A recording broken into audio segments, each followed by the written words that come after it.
Assalamualaikum warahmatullahi wabarakatuh. Selamat pagi Bapak Ibu penilai sertifikasi dosen gelombang 1.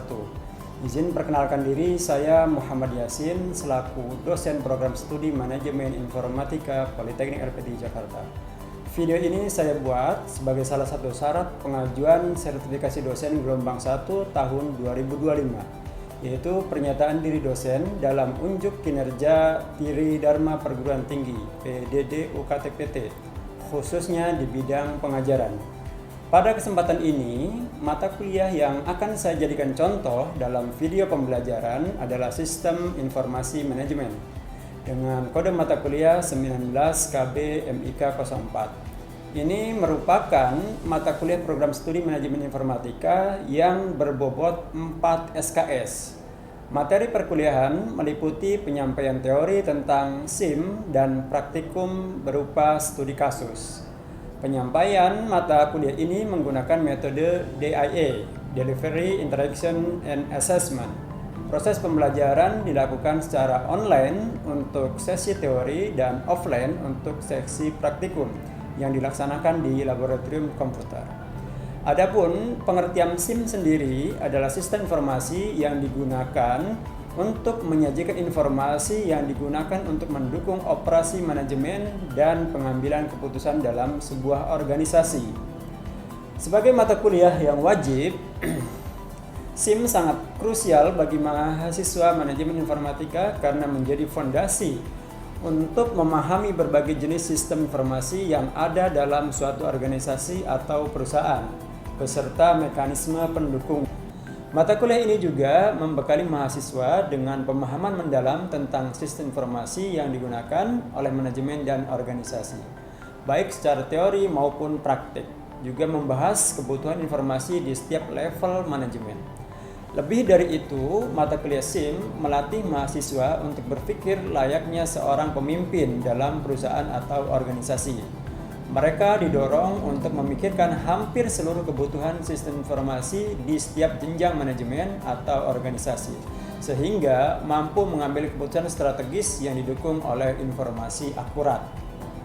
Sedangkan CPL yang dibebankan pada mata kuliah ini, mahasiswa memiliki pemahaman mengenai konsep-konsep pengembangan sistem informasi, baik secara manual maupun secara terkomputerisasi di dalam suatu organisasi atau perusahaan. Sedangkan untuk CPMK per masing-masing pertemuan ini dibagi menjadi sejatinya 16 pertemuan, namun di sini kita jabarkan hanya 15 CPMK per masing-masing pertemuan. Yang pertama, CPMK 1 mampu menjelaskan pengertian sistem dan lingkungannya. Mahasiswa mampu menjelaskan pengertian data dan informasi. Berikutnya, mampu menjelaskan manajemen berkaitan dengan sistem dan informasi. Berikutnya lagi, menjelaskan dasar-dasar sistem informasi. CPMK 5 mampu menjelaskan penerapan komponen di dalam SI. CPMK 6 mampu menjelaskan pemahaman dasar-dasar SIM. Berikutnya, mampu menjelaskan peranan sistem informasi manajemen. Berikutnya lagi, mampu menjelaskan konsep sistem informasi berbasis komputer. CPMK 9 mampu menjelaskan proses kerja sistem informasi berbasis komputer. Mampu menjelaskan konsep pengambilan keputusan dengan SI. Mampu memahami pengambilan keputusan berkaitan dengan SIM. Dan mampu memahami struktur kerja SIM dan bentuk struktur SIM di dalam organisasi. Kemudian mampu memahami perkembangan pemanfaatan teknologi informasi dan perangkat lunak. Mampu juga memahami konsep perancangan sistem. Mampu memahami pengorganisasian dan perancangan pengelolaan data dan model sistem informasi internasional. Nah, itu secara teori. Namun pada prakteknya kita selain teori-teori di atas juga mempraktekkan dalam sebuah software Enterprise Resource Planning atau ERP dengan software menggunakan Udo ERP. Sedangkan untuk sumber referensinya, yang pertama adalah Sistem Teknologi Informasi dari Jogianto HM, kemudian Enterprise Information System. Sedangkan untuk aspek penilaian mata kuliah ini terdiri dari beberapa komponen. Bobot terbesar berasal dari ujian akhir semester, yaitu 35%. Diikuti oleh ujian tengah semester sebesar 25%, Sisa persentase dibagi untuk kehadiran, formatif, dan tugas masing-masing 10%. Metode pembelajaran utama yang digunakan dalam mata kuliah ini adalah Project Based Learning atau PJBL yang dapat dilakukan secara berkelompok maupun individu. Berikut adalah contoh video pembelajaran yang akan dilakukan dalam proses offline atau secara luring dalam kelas.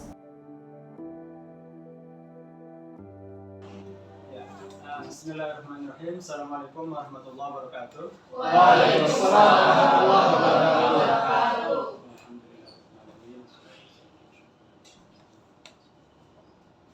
Ya, gimana kabar kelas?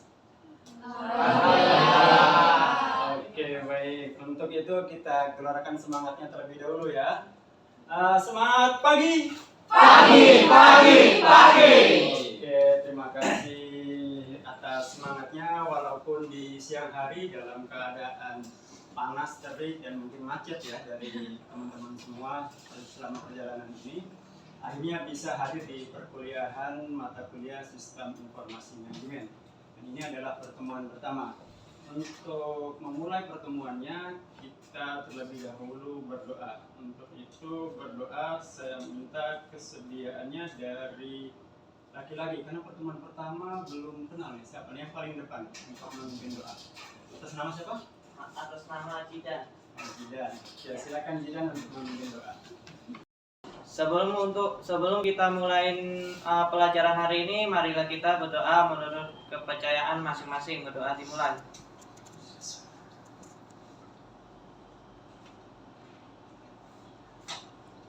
Berdoa selesai. Oke, kelas.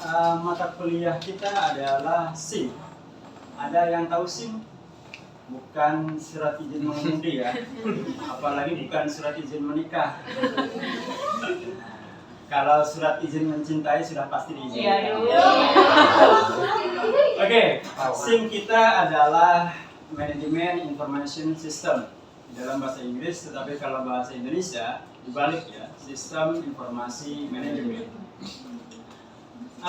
Sekilas mungkin ada yang mengetahui apa itu sistem ya, sistem. Oke, belum ada ya. Nah, sistem itu adalah kumpulan gampangannya.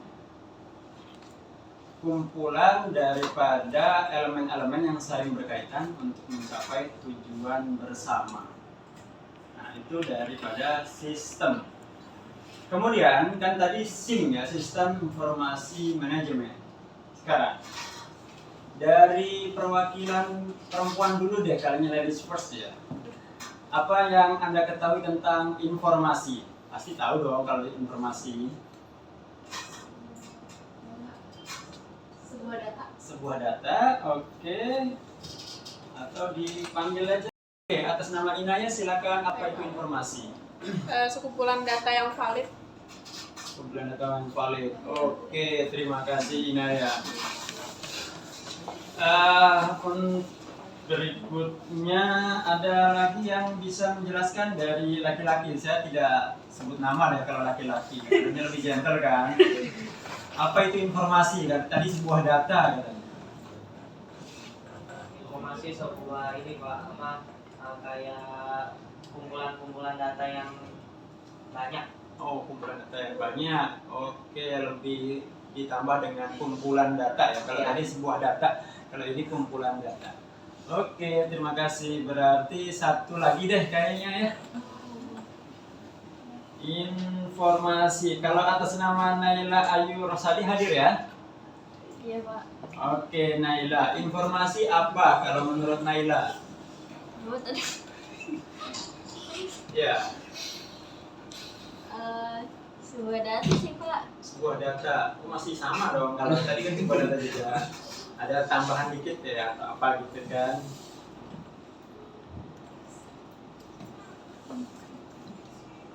Oke, gak apa-apa. Informasi tadi adalah sebuah data. Kemudian informasi adalah sekumpulan data. Baik, sebenarnya memang harus satu kata per kata dulu ya. Kita lihat kata per kata dulu deh. Kalau gitu, SIM.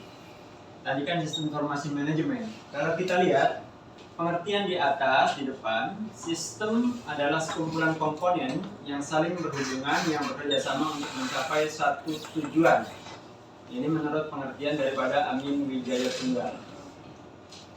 Kemudian sistem mengandung arti kumpulan. Jadi pokok utamanya adalah kumpulan dari beberapa elemen atau komponen-komponen punya keterkaitan antara satu dan lain. Kemudian sistem juga bisa berupa abstrak atau fisis. Jadi sistem yang abstrak adalah susunan yang teratur dari gagasan-gagasan atau konsepsi yang saling bergantung. Sedangkan sistem yang bersifat fisis adalah serangkaian unsur yang bekerjasama untuk mencapai satu tujuan. Ini dari pemahamannya Gordon Lewis. Sebelum lanjut dan semakin lumayan kelas, kita lihat tayangan video ini. Ada cinta, jadi nggak perlu soal-soal kayak gitu. Oke, mulai deh. Dari dulu mau ngerti. Nggak bisa orang mesti juga balik kayak gitu. Terus, gue udah masalah. Logikanya sih, ya gue orang yang paling dekat sama Tuhan ngelakuin sholat ya. Nah, gue sebagai pengikutnya ya gue ngelakuin sholat.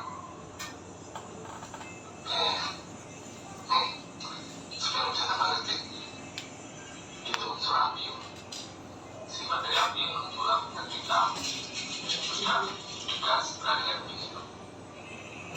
Soal ini sekarang horizontal, unsur angin, hangat, imajinasi, terbang itu yuk. Yang kelihatan tapi bisa dirasain, bisa bikin kita terbang, malah bisa bikin satu kota terbang berhamburan karena emang dahsyat kekuatannya. Nah, kalau ini unsur air ya, selalu mencari tempat yang rendah, menjaga dulu dari sifat terlihat, tak formal, fleksibel sama wadah apapun. Nah, sekarang ya, yang sebelum kokoh, kuat, tak tergoyahkan, menjaga bumi sudah tak goncang. Api, angin, air dan bumi bersatu dengan alam. Ya, ini cara terbaik gue buat bisa menyatu sama alam dan ngelakuin gerakan seperti ini buat unsur terpenting dalam hidup. Gue paling kelima, cinta. Bener banget loh. Dan disebutkan lagi, ini namanya cinta. Menyebarkan rahmat ke alam semesta. Salam. Assalamualaikum warahmatullahi wabarakatuh. Assalamualaikum warahmatullahi wabarakatuh. Itu cinta. Oke, sekilas dari video, kalau tadi kan berbicara tentang sistem, di mana sistem berisi tentang unsur-unsur ya, elemen-elemen yang berkaitan untuk mencapai tujuan yang diharapkan bersama.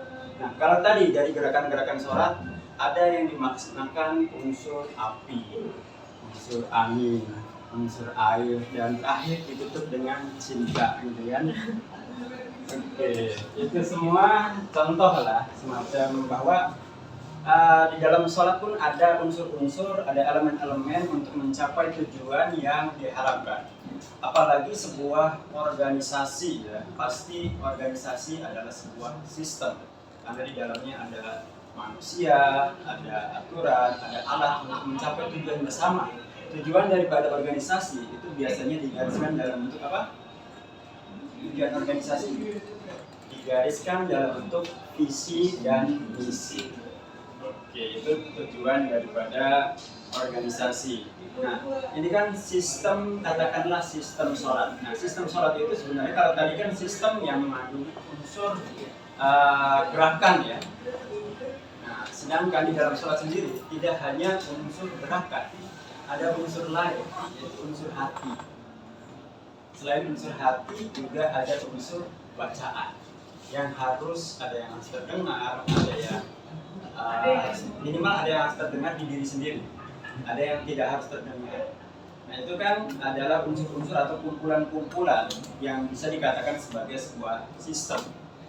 Nama ya, Lintang, Putri, dan Apriliani. 3 kata digabung menjadi satu nama orang. Apakah sudah pasti nama Lintang, Putri, Apriliani adalah merujuk Lintang yang hadir di kelas ini? Iya. Yakin? Yakin. Dalam berapa miliar orang, mungkin saja dengan 3 kata gabungan ketemu orang yang dengan nama yang sama persis. Ya kan? Makanya itu bisa dibilang sebagai informasi ketika 3 digabungkan jadi satu, jadi menjadi satu nama.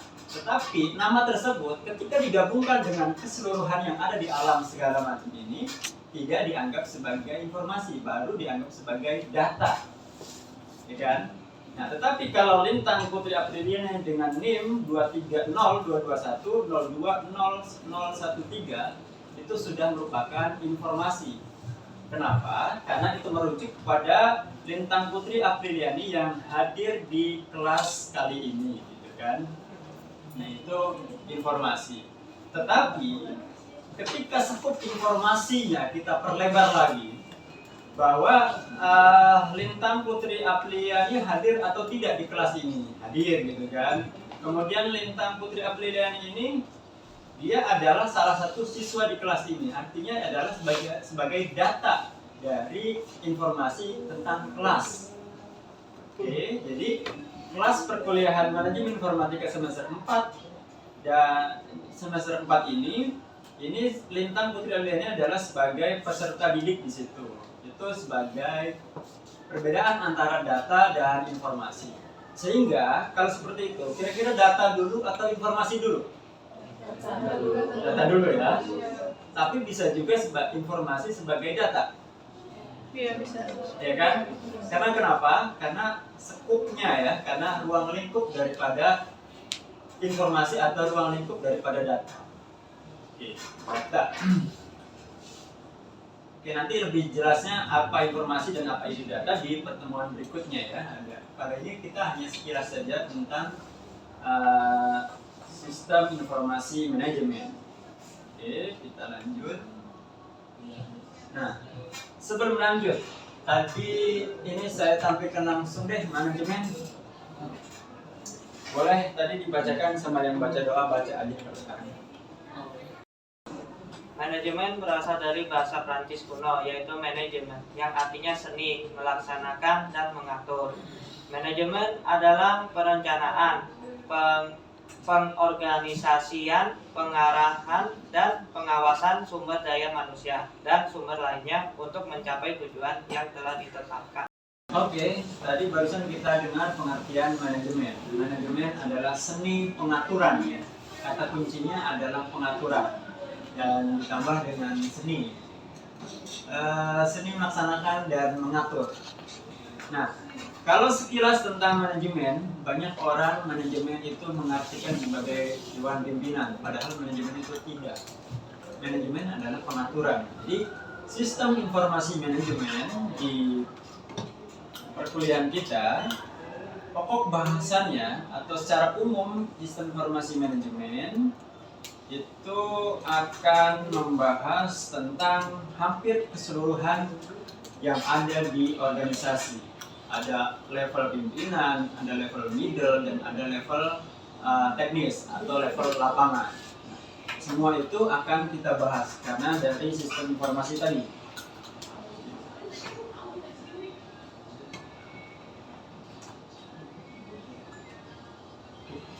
Nah, setelah per masing-masing kata kita sudah memahami, sudah mengetahui pengertiannya, kita lihat pengertian secara gabungannya ya.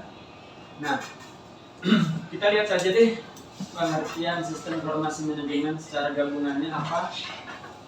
Nah, sistem informasi manajemen adalah sistem informasi yang digunakan untuk menyajikan informasi yang digunakan untuk mendukung operasional manajemen dan pengambilan keputusan dalam sebuah organisasi.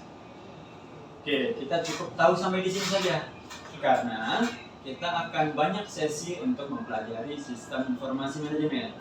apa aja sesinya dan cakupan materi selama perkuliahannya kita lihat seperti ini. Yang pertama, cakupan materi sebelum UTS itu ada 6 bagian ya.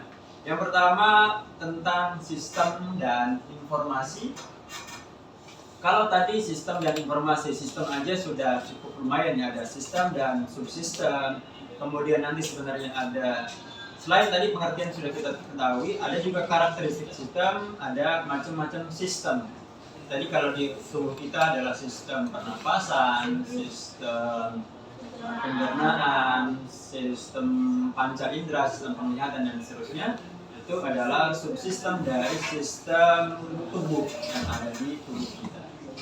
Nah, kita juga menjadi subsistem dari lingkungan masyarakat sekitar, atau kita juga menjadi subsistem dari kelas yang kita ikuti. Kemudian setelah subsistem dan informasi, kita juga nanti akan membahas tentang data dan informasi, baik itu dari pengertiannya, pengertian data dan informasi, pengertian masing-masing kata memiliki makna yang berbeda. Kemudian ketika digabung memiliki makna tersendiri. Berikutnya juga adalah pemahaman tentang manajemen sistem informasi secara globalnya, secara gabungannya ya. Baik itu dari karakteristik manajemen, fungsi manajemen dalam organisasi dan MIS secara umumnya. Nah, dasar-dasar sistem informasi dibahas di pertemuan keempat. Kemudian komponen dalam sistem informasi apa aja. Peranan sistem informasi buat organisasi juga akan dibahas juga apa peranannya. Dan itu 6 pertemuan sebelum UTS. Sedangkan biasanya di pertemuan ke-7 kita akan istilahnya review ya di pertemuan ke-7. Dan untuk materi di after UTS kita akan membahas tentang sistem informasi berbasis komputer. Nah, di after UTS ini kita akan banyak praktikum, dan praktikumnya nanti kita menggunakan software yang gabungan. Jadi software gabungan ini adalah software yang dari ujung ke ujung, dari lini front terdepan sampai lini paling belakang dalam sebuah organisasi ada software yang namanya Enterprise Resource Planning. Tetapi software itu akan dipraktekkan di perkuliahan dalam laboratorium. Kemudian ada setelah UTS tadi sistem informasi berbasis komputer, ada mata pembahasan tentang proses kerja sistem informasi berbasis komputer, bagaimana pengambilan keputusan dengan dan berkaitan dengan sistem informasi manajemen juga kita akan bahas. Struktur kerja SIM dan bentuk struktur SIM di dalam organisasi, perkembangan pemanfaatan TI dan perangkat-perangkat lunak dalam SIM, kemudian perancangan sistem dan model sistem informasi internasional. Ini nanti akan kita bahas serta akan kita praktekkan menggunakan salah satu software yang cukup familiar beberapa tahun belakang ini.